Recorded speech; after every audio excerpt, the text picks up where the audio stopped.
Hello, and welcome to the Southcoast Artists Index, where artists, performers, and writers, as well as curators, directors, and supporters, anyone with ties to the creative community, drops by to introduce themselves to you. We'll talk about their beginnings, their vision, their passion, and so much more. The Southcoast Artist Index podcast is brought to you in part by Heavenly Spirits, who invites you to celebrate the art of life and creative communities everywhere. Learn more at heavenlyspirits.com. Hi, this is Ron Fortier with another episode of the In Focus podcast on the Southcoast Artist Index. And today we have a return guest, Don Wilkinson. And I'm not going to make him go through that whole crazy thing that I do with every podcast because he's already done it once probably. Or escaped it because he's one of the earliest. Actually, you were number 2, I think. Number 2 and 2 or 3, somewhere right there. Yeah, somewhere around there. Right. So let's decide which way we're going to go with this today. Do we want to talk to Don, the artist, or do we want to talk to Don, the art writer, that word critic?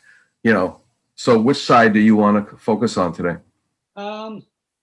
I don't really know. I mean, for me, they seem, I'm not going to say they're interchangeable, but, one feeds into the other. So, right. But, I haven't written a review in a long time because of the pandemic situation. So now for the last year, I've been, as you're aware, a profiler of artists. So we could talk about that. Listen, if we want to spill into, the artwork itself. Yeah, let's, and there's another thing too, and I've been feeling it from your Facebook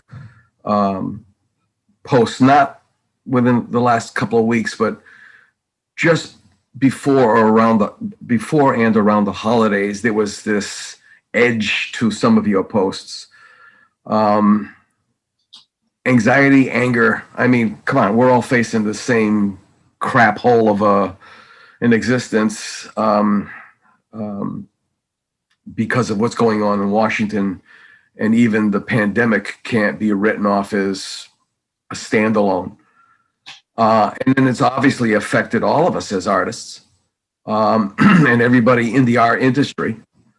So let's stick with that because this is timely. And if this, this is the premise of this show, the Artist Index website project is about creating a historical legacy. Let's stick with that. Sounds fine to me. So do you have an opening question? You've laid out your... Well, basically it's like, so how you doing, Don? I mean, how are you being affected by all this insanity personally and professionally? The most obvious thing is that, I'm making a living as I always have, and so is my wife. We were mildly impacted by the pandemic at the beginning, but I work in a juvenile youth facility, and my wife runs a childcare in Plymouth, and we've done okay. And I was delighted to be asked by the publisher of the Standard Times, and she's also the publisher of the Fall River Herald and the Brockton Enterprise and the Taunton Gazette. Lynn Sullivan's her name. And I've been working primarily with Linda Murphy, who's one of the editors at the Fall River Herald, as opposed to Jerry Boggs in New Bedford now. So the idea of me doing these artist profiles, which is what I was sort of getting to, Lynn had asked me if I would do that in lieu of not doing reviews. With the idea that would keep a focus on the visual arts in the South Coast, So I bounced back and forth as much as I can between New Bedford and Fall River, and I obviously lean much heavier in New Bedford because Fall River has a smaller artist community, and because it's a pandemic, I'm not about to go try to introduce myself to Fall River artists I don't know yet. Exactly. And we certainly spill over into, Little Compton and Westport and Tiverton and as far out as maybe Seekonk and Wareham and the other way, but we're certainly not going to go into Newport. I'm not even interviewing people that are working out of, say, Newport or Providence or Boston. So trying to stick right to this general area.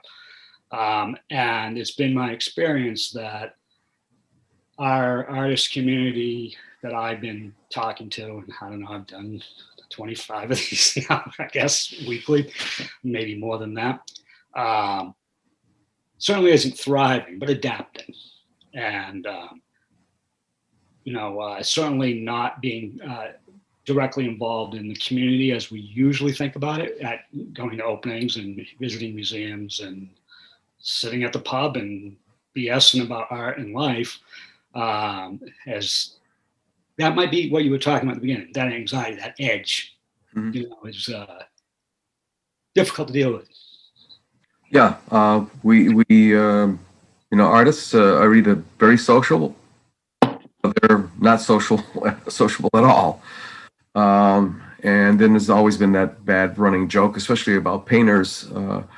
We feel isolated. So I've heard so many stories of people who went to Hatch Street artist studios because they were sick of working in the basement, their attic, a spare bedroom or whatever. And they thought they would have a community. And they're even more isolated because everybody is now just focusing only on their work. And there's very little time or even structure to come out and have a cafe, or a salon or whatever. And I find that kind of weird because, when we go back into art history, if we look at the great revolutions in Germany, in France, and in Italy specifically, it was cafe society. Mm-hmm. The exchange of ideas. Exactly. Yeah. So, to speak of some specific examples of people in this community that I know has impacted them directly. I mean, Jim Charette in Fall River, the terrific artist. He used to be over at Kilburn Mills and what do you call it, the abattoir? The abattoir, yes. The gunbolt. Is it gun? Exactly. Yeah. And he's certainly not your run-of-the-mill painter. He's not out doing landscape. He's doing and he's done some really political stuff and some really funny stuff. And he's a cartoonist and does mixed media work as well as painting. But he has respiratory issues. He's not going anywhere. I was going to hang a show of his work at the Poor Farm this past October.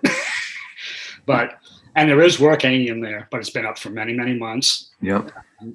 There are artists who have wanted to show there for a long time and now have asked me, can we wait until this is over? Because certainly what's the point? The Poor Farm is open, and I did go in there the other day for the first time in many months and sat down and saw people I hadn't seen in 10 months. And the same art's been hanging there for a long time. So anyway, so because of Jim's physical, the danger he would be in physical if he was out in the real world, I understand his reluctance and want him to stay safe, as I do everyone else. Mm-hmm. And then Butch McCarthy, who obviously, is a painter, but many people know him as a musician. He's been a musician for many years in this community. Posted something on Facebook not long ago about an upcoming show, and it was like in June of 2021. I was like, dude, thanks for the last minute notice. He was just so excited to actually have something booked. Yeah. So certainly, that stuff is like, okay, you got to have a sense of humor about this stuff, and I think that for the most part we're pushing through. Yeah, I mean, unfortunately, I think we're quickly realizing on the 10th day of the new year, that 2021 seems to be a mirror image of 2020, with a lot more cayenne pepper thrown into the works. Sure. As I've it's not my original thought, but someone else posted, and I've shared it many times at this point, that 2021 turned around to 2020 and said, hold my beer. Yeah, exactly. I mean, a lot of us of a same age thought we pretty much had seen it all.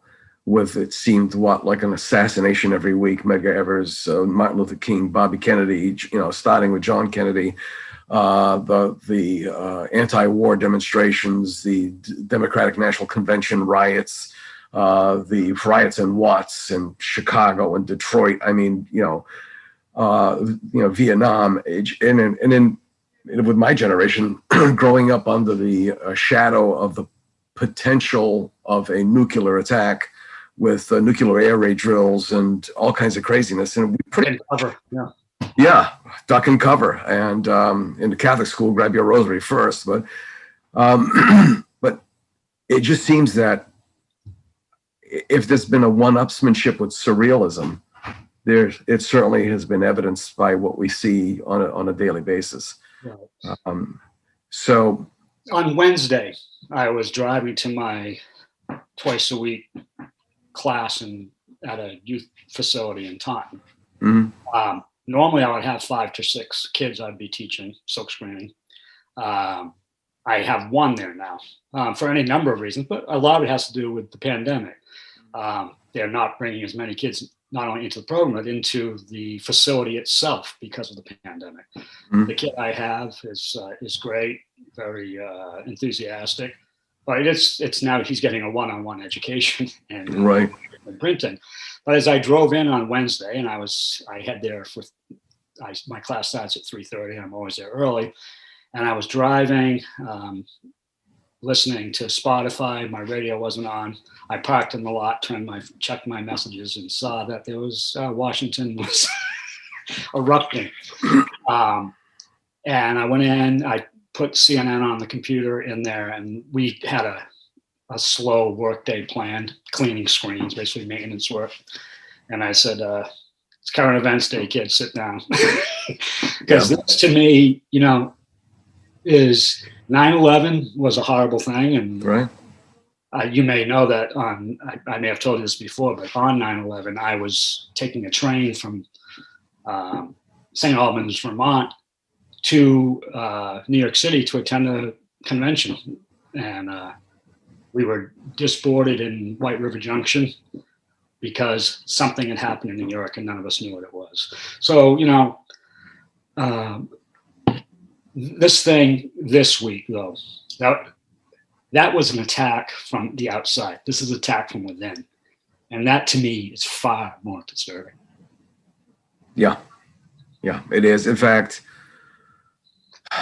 as artists and so on and so forth, without getting into the long diatribe of shifts from abstract to more objective work and highly emotional work, and then I started another series with the Arctic whaling disaster, because at one point in my life that was very emotional. It was about being stuck between a rock and a hard place. I mean, what are you going to do? I mean, you're in a vessel that you're safe and warm in and then it starts to get crushed by the ice, and now you're on the ice, and what do you do? And it's that kind of dilemma, which, oh my God, it just sort of hit me. It's sort of like, an analogy for today, and then of course, once the ice starts to break up, you're really screwed.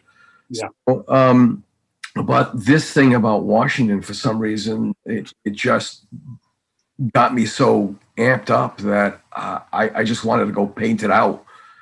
And the thing is what am I going to show? Yeah. I got to put down, We're going to see lots of people with Viking helmets and paintings in the next few months. It's that clown show, dangerous, deadly clowns, but they're still clowns. Yeah. And we'll be exploring this subject for a long time to come. Yeah, exactly. So now the entire art industry, I mean, all of us have been impacted. I'm the program coordinator for the Dartmouth Cultural Center, and pretty much everything that we've got proposed is going to be virtual shows. Right.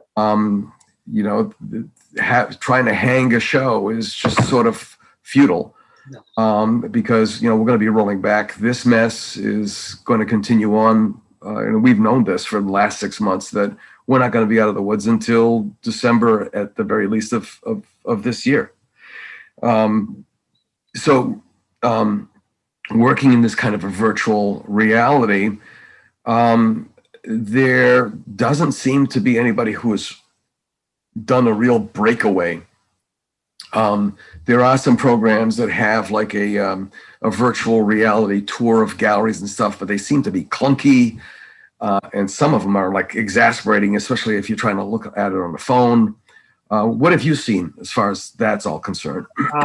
I've been asked dozens of times to review a virtual show, and so far I've not agreed to do it. I can give you a good example. Every year for as long as I've been doing this, a decade of doing reviews, I've covered the graduate show from UMass Dartmouth. And it's usually such an important show, I think, in the community that it's usually a two-parter, because you've got 30 grad students passing through who have spent a tremendous amount of time and energy, and for the most part have a tremendous amount of talent in a wide variety of concentrations and disciplines. And I don't feel that I can look at someone's jittery handheld camera and look at someone's painting for 40 seconds and judge his or her graduate school career on that. So I chose just not to do it at this point. Hopefully when this is all down, when this is done, I will have the opportunity. I will track those artists down and do them justice. Yeah. It's there's a lot. I mean, the old marketing brain, the part of my brain that's still engaged in marketing just by habit. I'm trying to understand what's going on, and I see people being inventive, but one of the things that's been kind of phenomenal is the artists who rarely ever sold, if at all, are selling more than they have their entire careers. And those who used to sell quite well, whether independently or through a gallery, are now not selling at all. Right. I have a little cynicism. Yeah. Just a little. Yeah. But certainly there's a lot of people doing commission work right now, and that's good. And some people are doing very well doing some stuff.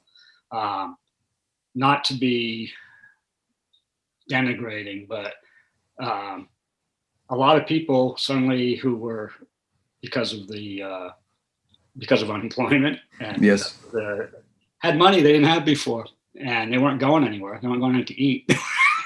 Yeah. So some people had a little bit more disposable income, and that may have made, allowed people to make some what might have been frivolous choices ultimately. But it's kind of interesting that they chose to buy art. Stop to think about that. Exactly. There's got to be some saving grace in that concept. Right. So yeah, I'm happy for the people who are doing well, but this too will change. So we're gonna shift to something else. I don't know what it is yet. Yeah, because again, I always used to ask the question about the great, and you've heard a story before about the wine lake, which is a term that people in the wine industry use for all of the unsold wine. Now, that unsold wine does not necessarily mean it's inferior. Some of the finest vintages ever were thrown into this lake, which is a virtual repository, because there's many, many locations of wine that either A, was unpalatable, or B, quite good, but they had to reduce their output because it was such a bumper crop that would affect their price levels. Sure. Okay. So anyway, so you've got all this wine and they turn it into vinegars and acetic acid and so on and so forth. Well, I've tried to do research on a similar art lake, but the only thing that ever comes up on Google is the old deceased weatherman from Channel 10 in Providence. But there is and I've discussed this with Dr. Richard Connor, who's a mid-century collector of estates. There's a rising tide of estates. There's a whole generation that's dying off and leaving behind trailer loads of work. We all have work stashed all over our houses, wherever it'll fit and stay safe. And yet we continue to produce. Yeah, and there is something interesting. I have a good friend who does estate cleanouts and has a keen eye. He knows what's valuable, what's not. Antique furniture and artwork, and vintage clothing, whatever. And I had spoken to him about someone in the community who had asked me to take a look at some things he had, and reached out to this colleague. And he said, nothing's worth what it was.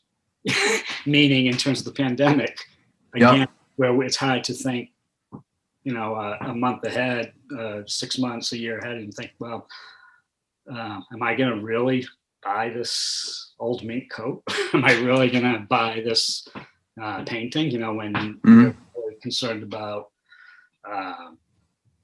brass tacks and putting food on the table and being able to pay our mortgage or rent, which is not to say I haven't made a frivolous purchase or two. I bought a great Boston Mackie painting. I commissioned him. So, sometimes they're just like, okay, you know what? I just want to go spoil myself. I want to do something fun. I want to, and certainly, for Elizabeth and I, we're not taking vacations. We're not going out to dinner. So, it seems okay to maybe be a little frivolous sometimes. It's good for the soul. Yeah, it's also kind of feathering your nest as well, because one of the crazy after effects of this pandemic is that the big box home improvement stores have done a booming business. People are painting and wallpapering and redecorating and remodeling and. Sure, there are certain materials that I buy, for some of the work I do, that you just couldn't get. Try buying epoxy for boats right now. It's almost impossible to get a hold of. Really? And for a long time, pressure treated wood was like, Wow. So. That's interesting. And then of course too, there's those shortages of certain staples that they still haven't recovered from. Frozen vegetables has been one of those wacko things. Trying to find frozen peas. Mason jars. Mason jars was another one. Exactly. Yeah. It's all this craziness that's going on. So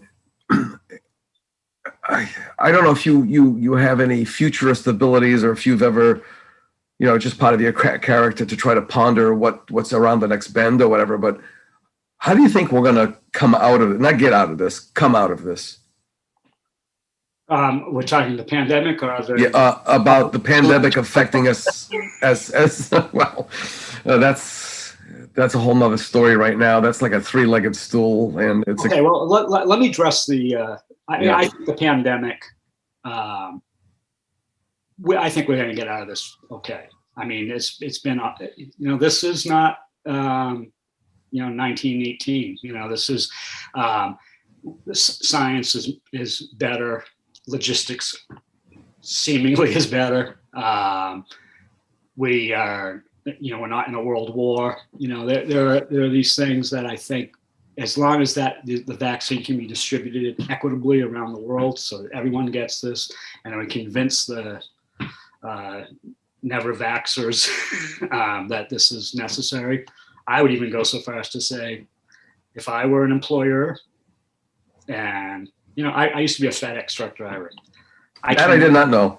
I could not imagine that FedEx or UPS is not telling their drivers, you get the shot or you don't have a job here, because they're not going to, contaminate their customers, and set themselves up for lawsuits. And I think airlines might be doing this. There are certainly countries that won't allow you to fly there if you haven't had this vaccine. I think it's going to be, I don't know that the government necessarily needs to intercede, but social pressure and the pressure of the wallet will make people act in the way that they need to. And if we get to that magic number, 75% or something, where we supposedly reach herd immunity, then maybe we'll be okay. I think we'll get through this. That said, I've lost a cousin to it. I know at least 20 people who've had it. Most have recovered fine, but it's a scary time. But I think we're going to go through this. In terms of the insurrection, and this insurrection is not over yet. We're going to see what happens on the 17th and on Inauguration Day and beyond. But I can even believe I'm about to say this, but I recommend, if you haven't seen it already, Google Arnold Schwarzenegger today talking about what happened in Washington, and it brought tears to my eyes. Wow. Yeah, it's just how we will rise above this, and him coming from, born in Austria, and seeing what he talks about, the night of the broken glass, right? And Kristallnacht, yeah. And how this was ours, and we better take this as a wake-up call. Yeah. He even works Conan's sword into this somehow, and it makes sense. So yeah. Well, yeah. Even one of the characters from the runaway from Sigmund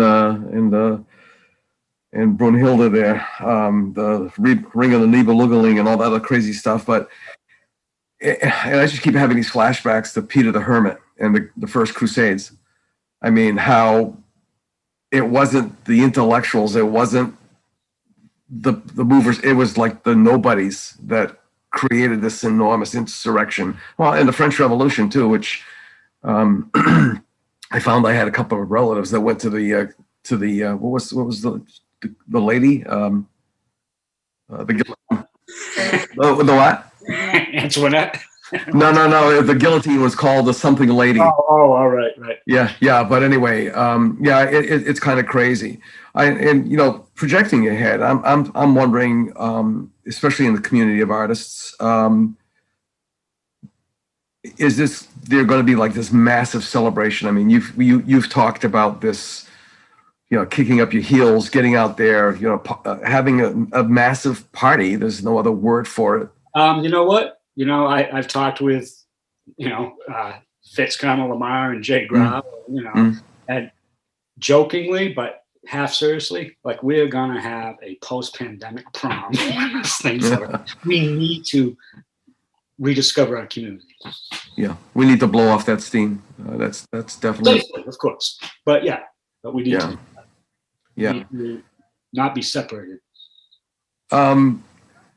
What have you noticed in doing the profiles of the? I think when did you start doing them in earnest? Around March, I guess. All right, so let's say 9-4. Yeah, you're probably closing in on 40 something profiles. Have you seen a trend, running through all of the profilees? I don't know exactly if that's true. I mean, I think that a lot of it has to do with who I'm speaking to, and some of that is affected by things like their age and their gender and their professional status, I guess. I mean, a young artist who's kind of feeling his oats is not the same thing as talking to someone like J.P. Powell or Jay Ryan or, guys in their 60s and 70s. Roger Kizik, this is next week's profile, 75 and still kicking ass, So they have a totally different perspective on this stuff, They're kind of like, hey, we've been through this all in some way or other. Maybe not exactly what we're seeing now, but some of it. And the younger folks, I think that what they may have apprehension, but they're like hopeful and determined, and this is their world, and they're ready to keep moving. Right. I've got a couple of recommendations for you. I don't know if you know Christine Bean. I don't think so. Christine Bean is an incredible watercolorist. She's 100 years old and still chugging along. Where is she? She's out of Dartmouth, I believe. And we're talking, I mean, her hand, her work is her signature. It's that good. I met her, I've spoken with her, and even with, the supposedly good memory that I have, I can't remember what the circumstances were, but I can still see her work, and I was just floored by it, Another gentleman, if you can get, he's a bit of a curmudgeon. He was at one time considered America's foremost marine painter, the total traditionalist, John Stobart. Not familiar with him either. Yeah, he's really, from what I heard, a bit of a bit of a character, very set in his ways. He's sitting on his laurels, but the perspectives of them would be quite interesting.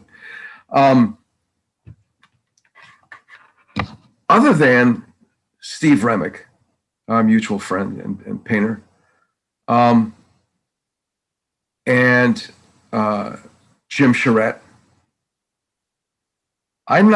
nothing else is popping into my head about artists who have mirrored the pandemic, who have, I hate to use the word, embraced it for whatever their emotional needs are. I mean, Jim Charette is showing the craziness of the pandemic through the current administration. Right. And Stephen Remick, as you know, I did an article on him about the nurses. Is there anybody else that comes to mind? No, there isn't. Those are the two that would immediately pop into my mind. But I do think that,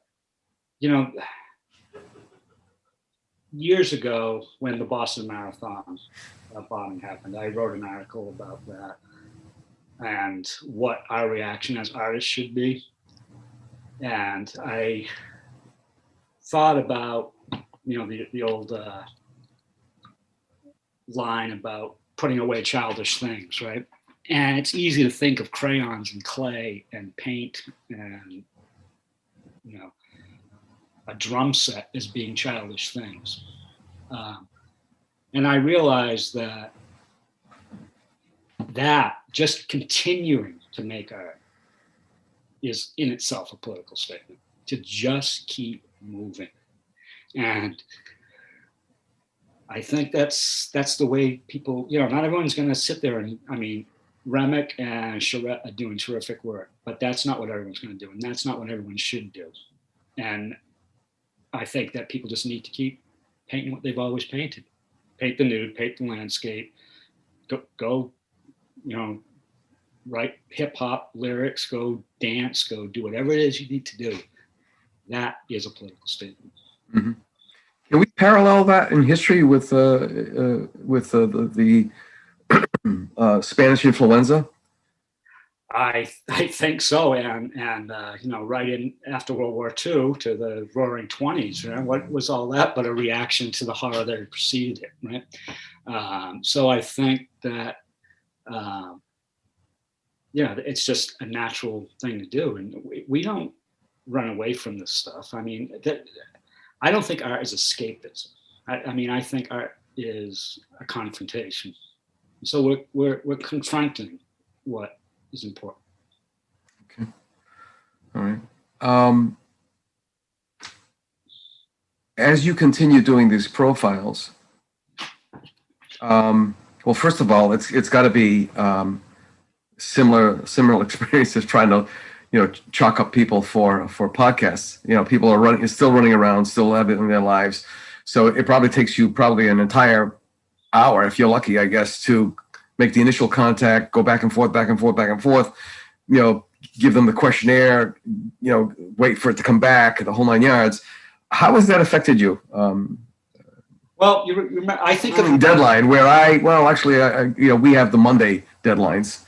Right. Well, the profiles, in some strange way, and it's not the way I would have gone about it, probably, say that the pandemic happened, but they are sort of a continuation of the BART chats, where I was sitting down in, the Poor Farm or, anywhere, freestyle. Mm-hmm. Yeah. Chat with an artist with a tape recorder going, and much like what we're doing. The conversations were, for the most part, freestyle. I would go in with, 7 or 8 questions and then get to number 3 and just throw the notes on the floor like going somewhere else. Yeah. Which is fine. And I enjoyed that a lot. But that meant me bringing back my little, Walmart tape recorder and, putting my earbuds in and trying to transcribe it. Yeah, I know there's programs that do that, but I haven't done it very well. But this, where I'm actually, making contact with someone, and many of the same people that you've been dealing with, And then I send them, like I did you, 10 or 12 questions. Right. And that allows things to go very differently. I mean, when I did the profile of you a month or so ago, I really thought we were going to be talking about your podcast. And it wasn't even mentioned because I made that connection to your mother as a photo singer. It just went somewhere else. And and me, that was the excitement about it, that I was discovering something new. Yeah, it's funny because I likened it to, you asked me those questions, I answered them honestly. And then I realized, also as being a writer, like, okay, this is going to be like putting 5 pounds of poop in a 2-pound poop bag. And then what are the editors, how are the editors going to want to sway this thing? I don't know how much sway they have with what, what you put out, but. Very little. I mean, I wish I would catch the typos. Frankly. Oh yeah, like there was one that stood out. There was one word it was like the first paragraph, whatever. But you always catch those when you're not writing them. Exactly. Yeah. So one thing that I've been thinking about though, and this I think we're doing a similar thing with your podcast and these profiles and some other commonalities that we've spoken about in the past. But, there's something that I've realized about this community in doing these profiles. So when I think, and we've talked about this in the past and about the Swain School of Design and why art is such a big part of the New Bedford community and Swain and UMass Dartmouth as well, especially since the merger and the Star Store building's reinvention. But when I was at Swain, and I know you've heard some of this before, my class was 33 people. There probably weren't more than 110 or 15 people in the entire, 4 classes in any given time. And it was family, if you know what I mean. And then after I left and did various things and moved to New York City and was there for 3 years or thereabouts, and certainly knew a lot of artists there, but I never felt that sense of community. And that was partly because it's too big a place, too big. I mean, there are certainly a number of people that I know quite well. Most of my classmates, Diane Canoyer and Pete Dickinson and Clayton Lewis and Don Beal and, a dozen others who were Swain folks who lived in the same neighborhood. So we still had, a connection, and we socialized and we visited each other's studios, and a lot of them were at Parsons and a number were at Pratt and other places. But then many years later, I came back, got my degree. This is going to a conclusion, so hear me. No. I was then married, and Elizabeth and I moved up to Burlington, Vermont, which had an art community, but it was the opposite of New York. It was too small. So there were certainly some very good artists we know there. There's some of those artists' work is in this studio with me. But there was never that real sense of community there. And I think just because it wasn't big enough, even though that, the University of Vermont is there and Champlain College is there. And there was never a swinging gallery scene. There was not, with the exception of the Fleming, the museum at the university, there was not really much beyond that. And a matter of fact, Elizabeth and I, at one point, we were living in St. Albans, 25 miles north of Burlington. And we, along with some of our friends, other artists, started doing, we would hang pieces of plywood from our front porch and we had the front porch gallery that we would do once a month. And it was, and people loved it because it was so hungry for culture. Yeah. Anyway, so one, too big, Burlington too small. And then back here and doing all this, I realized how important this community is. The seeds of Swain, the seeds of SMU, and the people who are not connected to any of those places, but came and sort of married into the family, so to speak. Right. But, I realized, especially in this vacuum, this social vacuum, how important that is. And I don't know if you know Chad Frontfelter, but he was an artist who was at Hatch Street. If I think he was at Hatch Street, I can't remember. But a few years ago, he had an illness that laid him low. And I wrote an article about it when it happened because the art community came together and raised money and support and all stuff.